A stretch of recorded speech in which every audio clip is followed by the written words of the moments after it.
This is Pet Life Radio. Let's talk pets.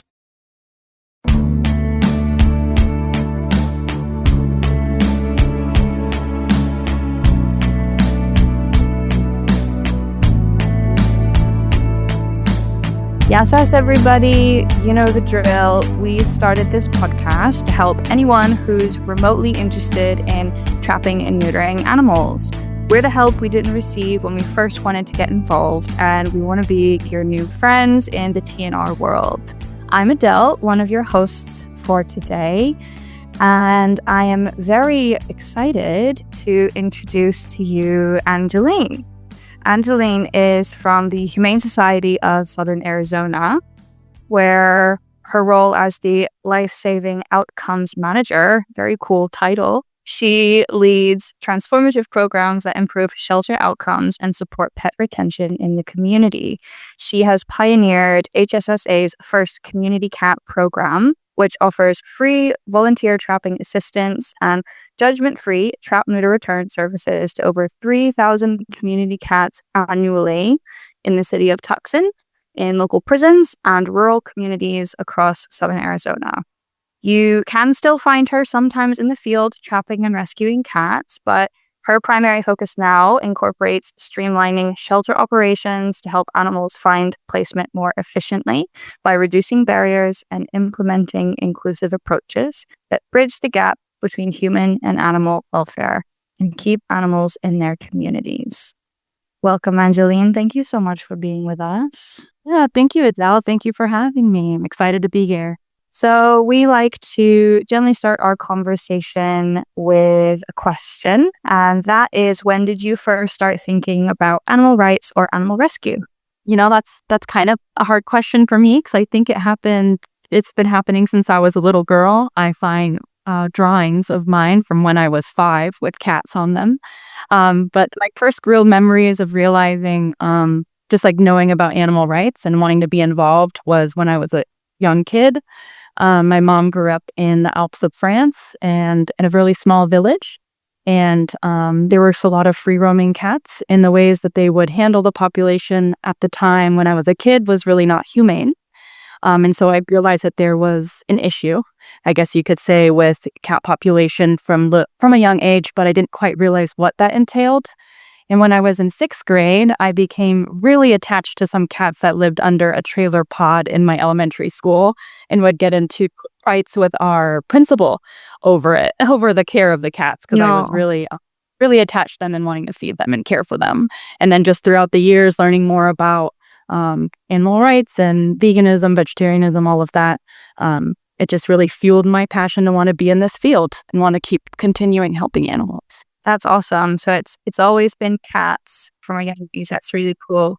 I think one thing that's really interesting about speaking with you today is you are our first guest from the United States. All of our episodes up until now have been all different parts of the world, cities in Mexico, cities in India, the Philippines, and that's partly what we want to do. We want to bring an international perspective of community cat care from all over the world.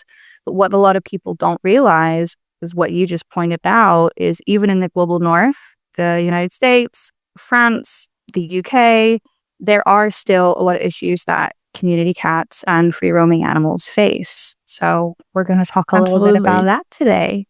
Okay, so how long have you been overseeing this program at the Humane Society?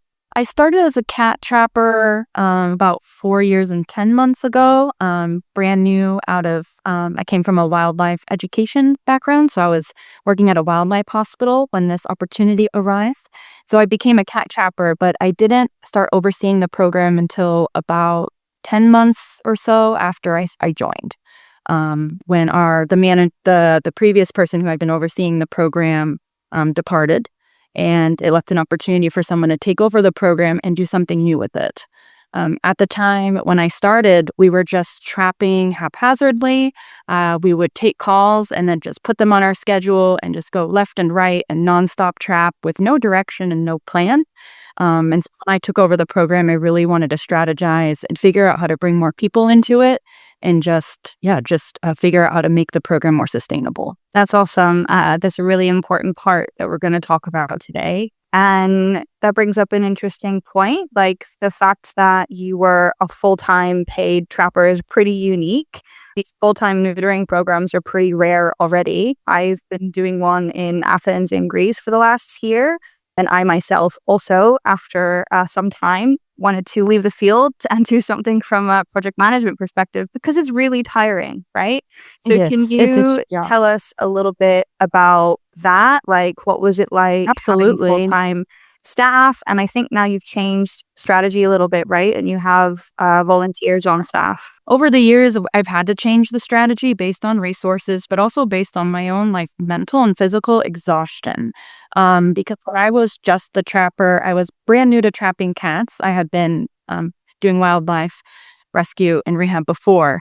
And so it was just brand new to me, and I didn't feel like I had the right support to do it like 4 or 5 days a week, just constantly going out and trapping.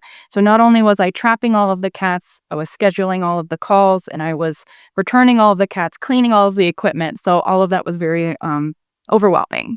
So I started to realize that my physical health was declining, my mental health was declining, and that made me realize that something really needed to change, especially when my coworker left. It was just on me. So I thought about ways of how I could make the program more sustainable, not just for me, but to keep this program alive for a long time. And I decided I needed more people. I needed more people to be involved. And I started looking into the community to see who was already doing the work and started to build connections with those people and offer my help for them. And I slowly started to build a volunteer program by inviting people who were just interested in the project, who had expressed some type of interest or desire to help, to come join me for a night with no strings attached. Just come out in the field and I'll show you what it's like, and let's do it together. And from there, I was able to build a community. And now we have quite a lot of volunteers, which feels amazing. That's really interesting. You've highlighted a lot of really important stuff there. It is mentally and physically exhausting. I can't believe you were alone at one point because it includes so much, right? I've had so many people come to me and say, oh my God, dream job, full-time trapper. And I felt the same at the start. I literally moved to Greece so that I could do this full time, but it's exhausting. There is so much to do constantly. And then there's calls afterwards to schedule things for the next day. There's, community members calling your work phone. There's always something to do. You're dreaming of cats. You're thinking about the colonies that you want to revisit. It's so much. So that seems like a really strategic choice to move towards more volunteers, and also very smartly brings the community in more, which is kind of essential for any social program, right? Whether it's for humans or animals, it's making it community-based rather than like being the one to be called to the scene to help, right? Absolutely. It's community-based, and we reach more people, and we can do better follow-ups. We can have better conversations. We can take breaks. So we really encourage our volunteers to take a lot of breaks. If we start noticing someone's not doing well or not feeling well, we encourage that break. We sometimes will implement it for them, just to make sure that they're recognizing when they need. That's awesome. Do you want to share a little bit about how you got volunteers on board, how you got people engaged and also trained on the standards of work that you wanted to uphold? Yes. My big thing with volunteers is I really wanted to set a culture and a standard for volunteers working in TNR, because as you know, we're working with community members who may have been dismissed by other people or organizations. In Tucson especially, there's a lot of animosity and misunderstanding of community cats. And a lot of people move to Tucson for the sunshine, and they don't realize we have quite a lot of cats, a big population of outdoor cats. And they can often get very frustrated moving into a home or into a mobile home park and realizing that there are cats running around. Yeah, volunteers, how to get people engaged. So when I first started reaching out for volunteers, I started talking to people who were already doing the work, and I offered my services. I said, hey, if you want to trap, I know that's the more exciting part of TNR is trapping, I will do all the transport. I'll bring them to the clinic. I will clean the equipment, and I'll do all of that heavy work for you. And so I got a couple of interested trappers that way. One with a really big social media platform, Courtney Gustafson, who is from Poet Square Cats. And so she also got excited about it and started inviting people out. But I called it Cat Trapping Thursdays, where every single Thursday I was out in the field, no matter what. It's always rain. It's always sunshine here, so we don't have to worry too much about the weather. So every Thursday I was out and I was available for volunteers or for anyone to come and join me to learn about TNR and to do it with me. So I would go over a briefing with them. I always sent them our standards of conduct, how they're supposed to be acting in the field, how they should approach situations, and they would shadow me in the field. And I started it that way to kind of reduce barriers for volunteers to join. And I feel like that has been a really successful way to get people interested in the work. That's a really cool idea and enables you to also still be in the field sometimes doing what you originally piqued your interest about this, which is trapping. Yeah, like bringing people in and trapping them together and showing them perhaps is not as difficult as they think. We hear that a lot. People are like, oh, it's too hard. Like even setting up the trap in my yard, I'm afraid, I don't know what to do. But you show them how to do it. And you also make sure they're doing it considerately. That's really cool. We have fun with it too. So I bring bingo. So I'll create bingo cards like I trapped an orange cat or trapped a cat using a drop trap or got yelled at by the neighbor, like kind of make fun. So when volunteers come out, they can do bingo and I'd have a fun little prize for them at the end of the day. So I just try to switch it up and just make it more exciting for people. And also like if they wanted to come and check it out and if it wasn't their thing, no hard feelings. Maybe fostering's more your jam. So we just made it open to people to come check it out. No commitments. You can come check it out, sign a little waiver, and then if you do like it, sign on to do more with our program. That's awesome. That's a really fun idea. What are some other ways that volunteers get involved? So you talked about fostering. Do they also help with like overnighting cats after the surgery? Obviously being feeders, but are there any other roles like transportation that they can volunteer to do? Our volunteers, we have a wonderful group. They help with our food distribution program. So we provide food for community cat caregivers. So the volunteers who don't have the physical ability to be out in the field now help with that program. They'll pack the food and distribute it.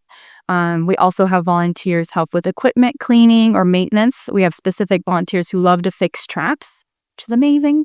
We have other volunteers who love to transport, so they might help transport to and from colony sites. They'll do follow-ups with caregivers. A lot of our volunteers will build those personal relationships with caregivers, which helps with those follow-ups. So they kind of help with the flow of the organization and help onboard new volunteers and train. So they really are like the heart of this program. Cool. Really cool. It sounds like there's something for everybody to do.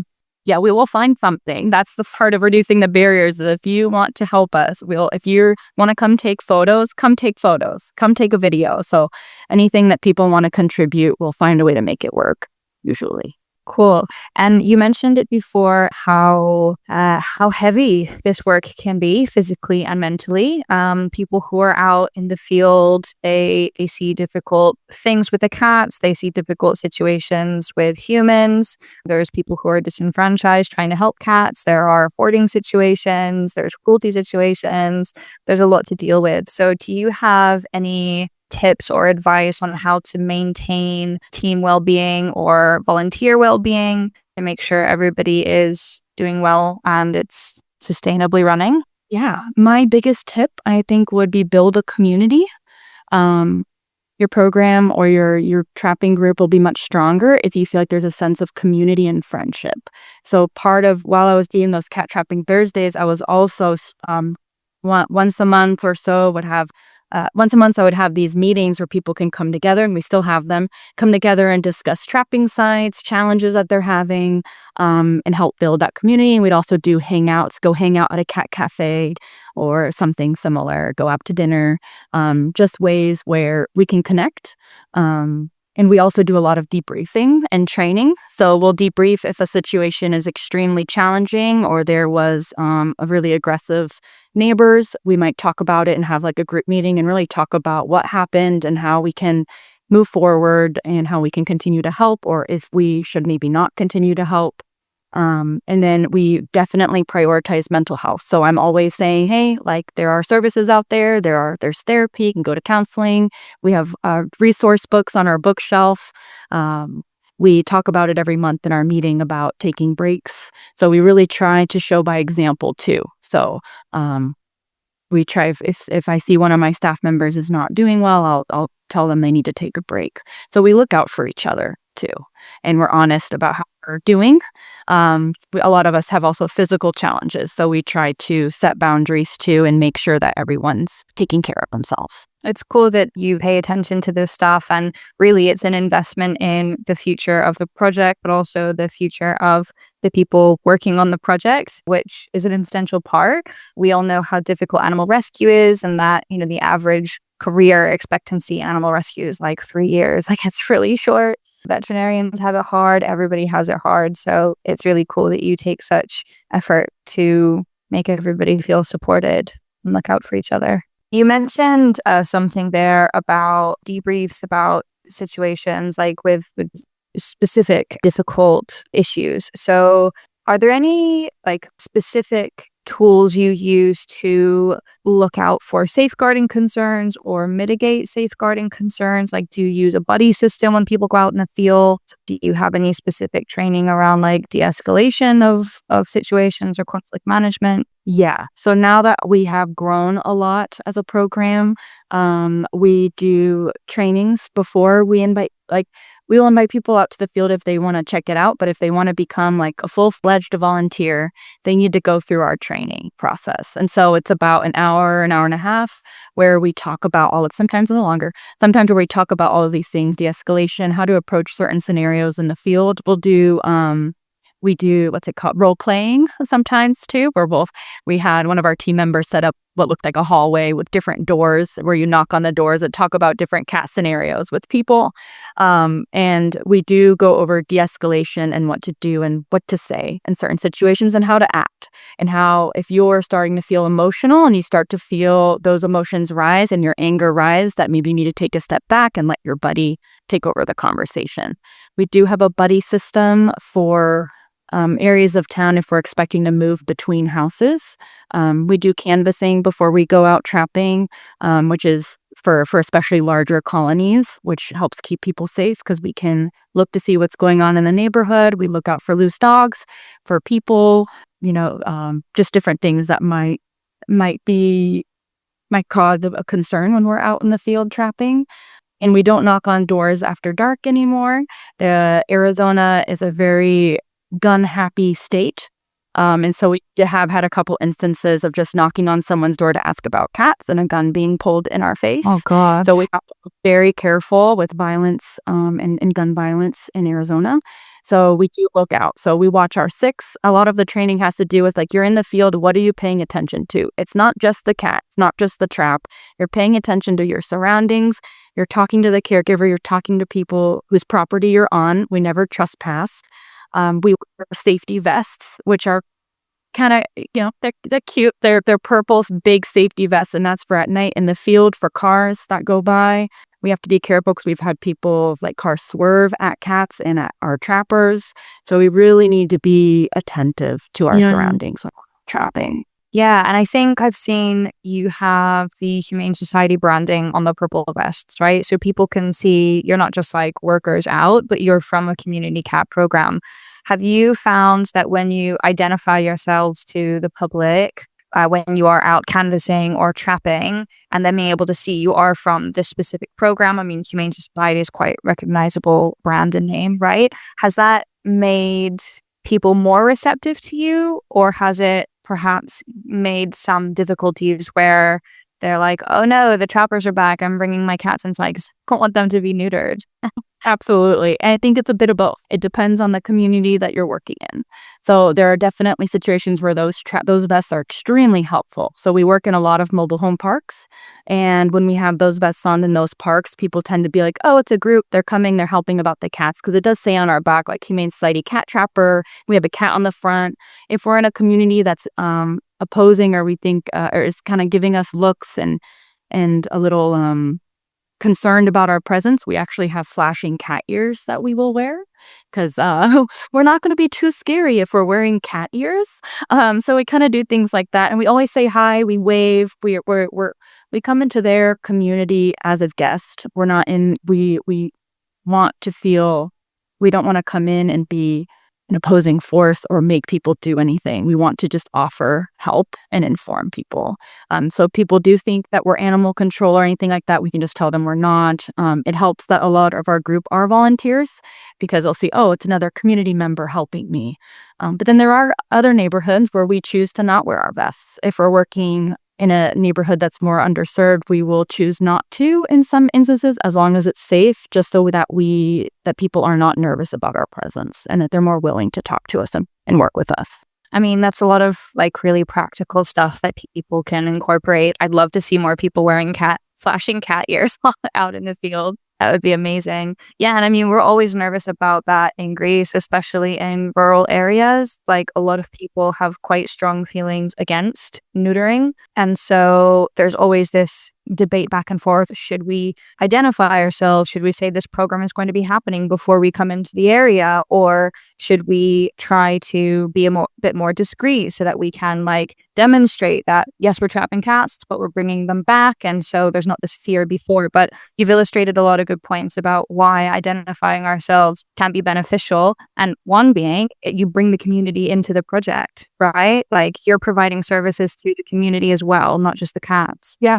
And that's what's important, really important to me too, is that consent from the community and their involvement in it. I want them, especially caregivers who are feeding, to be a part of the solution, because once they get involved, they're more likely to keep up with the colony management in a positive way if they're a part of that solution. I do think identifying ourselves, even to the cat haters, like people who really don't want us to be there, is beneficial because we can have conversations. We can ask them why do they not think neutering will help solve the problem, or what are their concerns. And a lot of times just venting and talking to us, or us being able to provide humane deterrence, or informing them that if you spay neuter, the population will decrease, and if there are vaccines on board, the cats will be healthier. All of that has gone a long way with us to help with that conflict resolution between neighbors. Cool. Awesome. Well, we're going to take a very quick break, and then we're going to be back to talk a little bit more.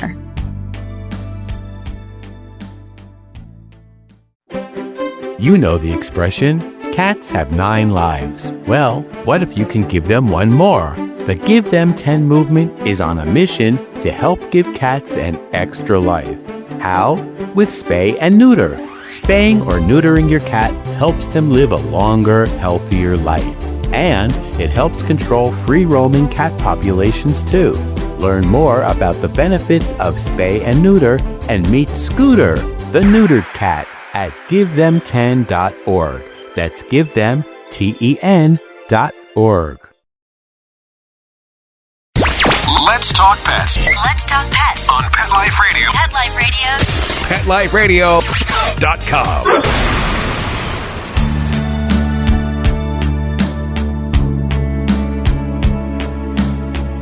Okay, we are back with Angeline, and we are going to talk a little bit more now about the strategic side of the neutering program. So my first question is, what are the services that you're offering? Are you offering just neutering? Are you also vaccinating, parasite treatment, like medical care if they need it? Absolutely, yeah. So we're very fortunate to have a lot of services offered for free for community cats. There are 2 clinics in town that provide free TNR services. The clinic at the Humane Society provides the spay-neuter, ear tip vaccines, the FVRCP, rabies, and flea and tick prevention. If the cat does need more medical needs, like if they have parasites, we could do dewormer. We can do injectable antibiotics if they have an upper respiratory infection, which we see a lot of. And if they do need additional medical care than that, we can work with our vets to maybe figure out a plan if the cats are handleable, or kind of make decisions based on how the cat's temperament is, if there are resources in town, other programs. We often work with smaller rescues that might be able to help and fundraise for those cats with special needs. We even have a couple of cats that are now Instagram famous from being rescued from our TNR program. Like Shrek, from Shrek in the City was one that we trapped, and we were able to partner with a local rescue to get him the medical care he needed. And then now he lives in New York as a fancy cat. Awesome. So it all just depends. And so we work with the veterinarians to really decide the outcome of cats with more severe medical injuries or illness. That's really cool that you provide basically everything that they need. I think a lot of programs that we talk to, especially in the global south, there's a huge resource restriction, which means a lot of people aren't doing vaccines. Like I haven't vaccinated a lot of the cats I've neutered on my own, because it comes down to having the access to money, having the access to affordable vet care, vets who want to do that. Like some vets are hesitant to do a vaccine and a sterilization at the same time. So that's really cool that you're able to do that. One thing I've seen consistently about the United States is the wildly expensive cost of vet care. So like, how do you navigate this side of things when they need extra stuff? Do the vets offer lower cost stuff? Do you have to do special fundraising projects for individual cats? Yeah. We often have to do special fundraising projects, and we're not able to give like full medical care to every cat. So we have a lot of cats with dental disease that we're not going to be able to help. And, sometimes we have to make a tough call of euthanasia rather than treat, depending on how severe the condition is. But we do special fundraising. It really helps to have an amazing trapper. She's one of our regular trappers and leaders, Courtney from Poet Square Cats. If we do have a cat that's in big need, she might post a fundraiser to help fundraise for that care, which is really incredible. So, and then our vets will sometimes prescribe, if the cats are handleable, they can prescribe medicine for free, and we take it out of our fund. So through our yearly fundraising. So it's all just depends on the situation and what resources we do have and what the cat's temperament level is and how attached they are or how attached their caregiver is to them also. Because we do recognize that community cats mean so much to these caregivers, just as much as an owned pet. So we want to really respect that too. I love that. That's a really nice way of looking at it. Speaking of that, let's talk about intake or situations where caregivers want the cat to be taken in, or they have extra needs and they cannot go back to the street, or maybe you found kittens in the field or people are asking to bring you kittens. How do you manage to focus on TNR and make sure that the project is really sustainable and population management focused? Yeah. That can get really challenging, especially with newer volunteers who aren't used to bringing back kittens in the field. This is where we try to rope in the caregiver into the solution. If they really want kittens to be intaked, if they really want them to be taken in, we will encourage them to start socializing them themselves and be a part of that solution. We let them know we have limited fosters. We have limited services available. We'll support you in the field. So if we find kittens in the field, we might support them with food, with bowls, with a shelter. And we keep track on what we call our kitten. We have a kitten chart. So we track their ages and where they're about to be. And we'll follow up with that caregiver and provide support of different rescues they can go to if they really want to do an intake for, if the cats are social. Otherwise, we just talk about that it's okay that the cats live outside and that they grow up outside in their colony. So if they really don't have the resources to take them in and try socializing them, we just let them know that's all right. They're not really doing a disservice to those cats. They're doing the best thing that they can for them, which is to get them spayed and neutered, vaccinated, because we have that ability, and to just continue caring for them. For colony caregivers that are extremely overwhelmed, because we do work with colonies of sometimes 50, 60 more. One mobile home park, we have around 500. So sometimes, we've been working on it for several months now. We're at 250 cats spay neutered for that mobile home park. So certain situations like that, or where we know those cats are not going to survive, their outcome is very, very low. Those are the cats that we do prioritize and we do intake for. Especially mobile home parks with those large colonies, caregivers are trying everything they can, but they have very limited financial support. That's who we prioritize. And the people with transportation, with funds, we let them know about other rescues, about rehoming, and we kind of support them in that way instead. Okay, cool. Yeah, this attitude, this belief, this pressure to like get cats off the street and not have them living outside in the community seems really strong in places like the US, in places like the UK. I have noticed when people visit Greece, they're like, oh no, all these cats are on the street. But actually, a lot of the cats that we're talking about are neutered and like cared for. And it is okay. They're happy. Yeah, like it is Yeah. okay to, if they are safe, like leave kittens on the street with their mother who is taking care of them and then spay her and spay them when they're old enough. It is okay to have community animals. And one thing this ideology has led to is very full shelters. This is a unique feature Yes. of America, right? And one reasons yeah. why it's not like that in the global south is because we don't have shelters to put animals in. So it's led to more Yeah. focus on spay and neuter. On community, on keeping them in their communities. And that's something I had to really work on working here. When I started in community cats, our shelter was so full of cats that when I did have a cat that needed assistance or a kitten I wanted to intake, I couldn't. There was no space in our shelter at all. I had to work with small rescues to intake pretty much all of the kittens that needed assistance for the first couple of years because of how full. But through this TNR program, we've been able to offer a different service to people and encourage them to continue caring for their cats and just supporting them and caring for their cats. A lot of people just need to hear those words of like, no, you're doing a great job. Like you're doing great. We especially from like the Humane Society or a volunteer who works with cats, that goes a long way because they hear from their neighbors all the time that they should get rid of them. The cats are a problem. So a lot of times just having those conversations of saying, no, you're doing great. You're doing everything you can. And, thank you for caring for these cats. That's one of my biggest things. When people don't want to spay neuter, I say, well, why don't we write them a card and just thank them for caring about the cats, provide a little bit of food and say, if you ever want our help, we're here. And a lot of times that works. Cool. It's just being able to build that trust first before you come in and kind of change everything for them. Yeah. You mentioned this a little bit before about making note of ages of kittens and following up with colonies. Can you talk a little bit about your monitoring process? Like, how do you structure having a schedule and a plan for areas you've started neutering in? How frequently do you go back? And when are you going back to do the kittens and check up on the colony for any intact cats? Sure.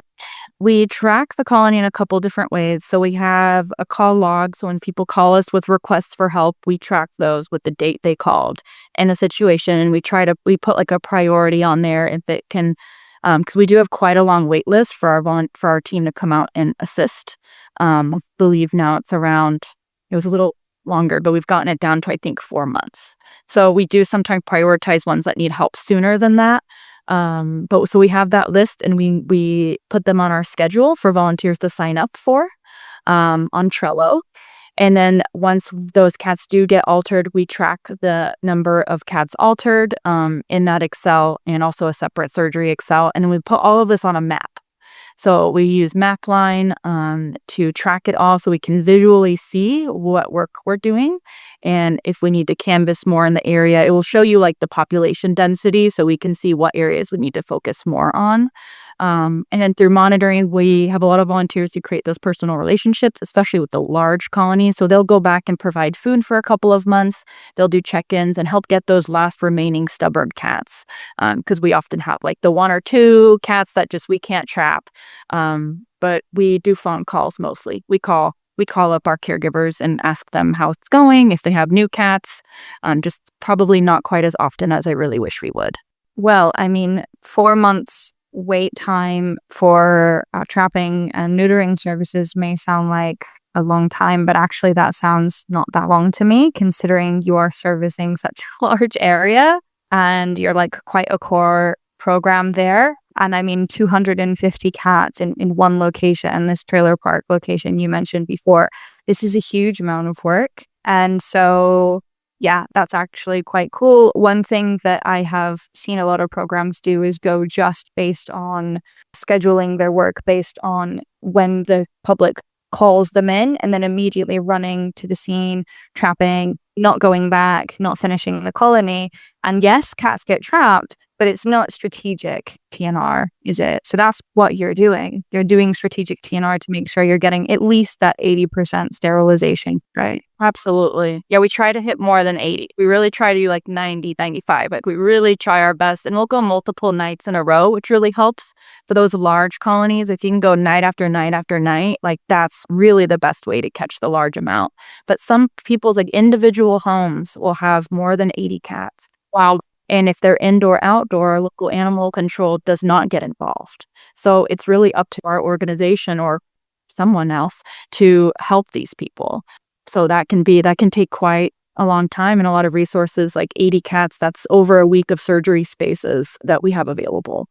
So we have to really strategically kind of coordinate those sites and maybe do them over a few weeks rather than all at once, depending on what our surgery availability is. Yeah.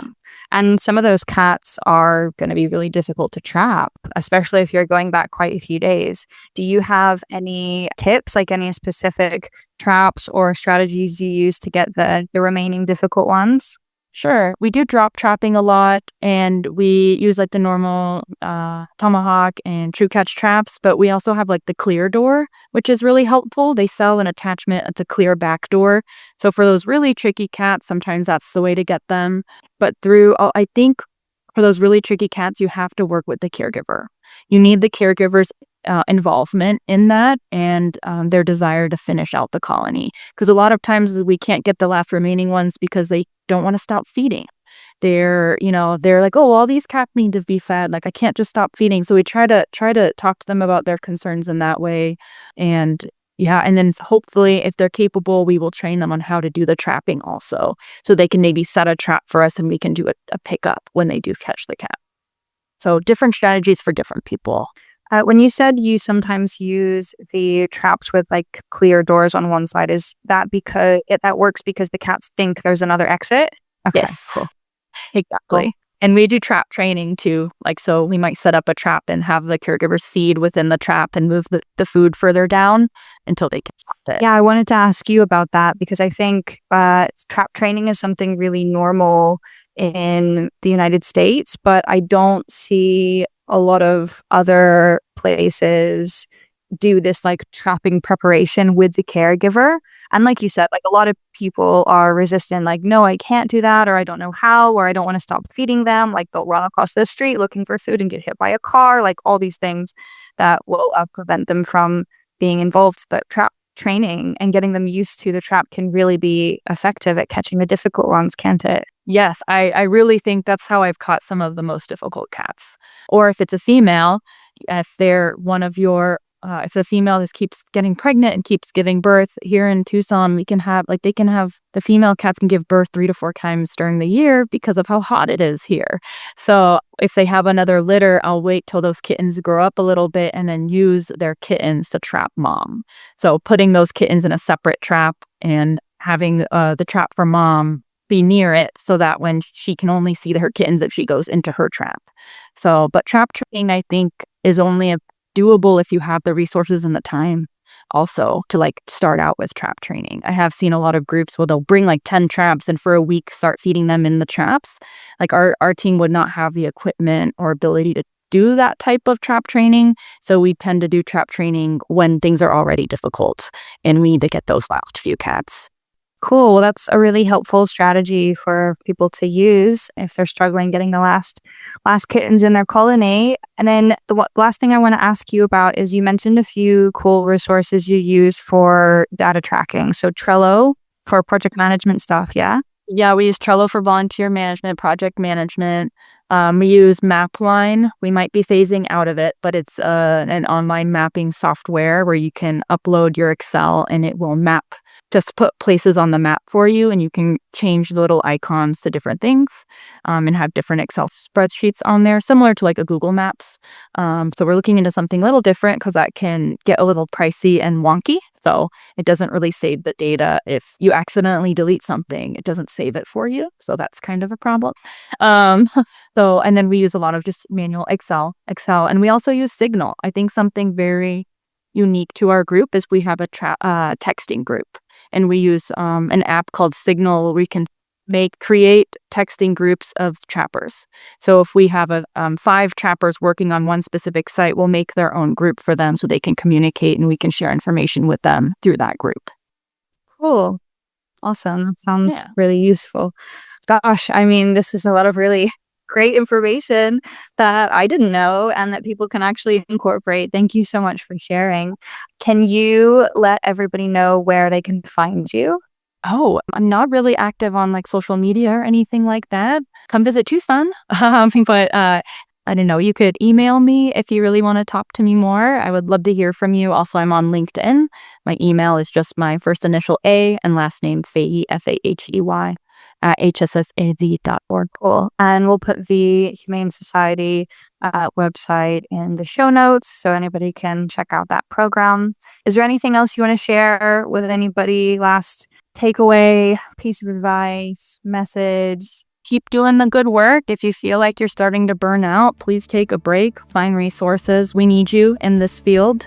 And I hope more people do set boundaries and learn that they are very valuable to this work and that they stick around and they can find a way to stick around. Awesome. An important message to end on. Thank you so much for joining us today. Well, thank you, I really appreciate it. And thank you to everybody else for joining us on this adventure. We're really excited about it and we'd really like to hear about your experience. You can reach out to us on social media, either at Saaving Lives with 2 A's or Travel Animal Rescue on Instagram. So see you all at our next episode. And in the meantime, stay out of trouble and keep trapping to save the streets one animal at a time. Let's Talk Pets, every week on demand, only on PetLifeRadio.com.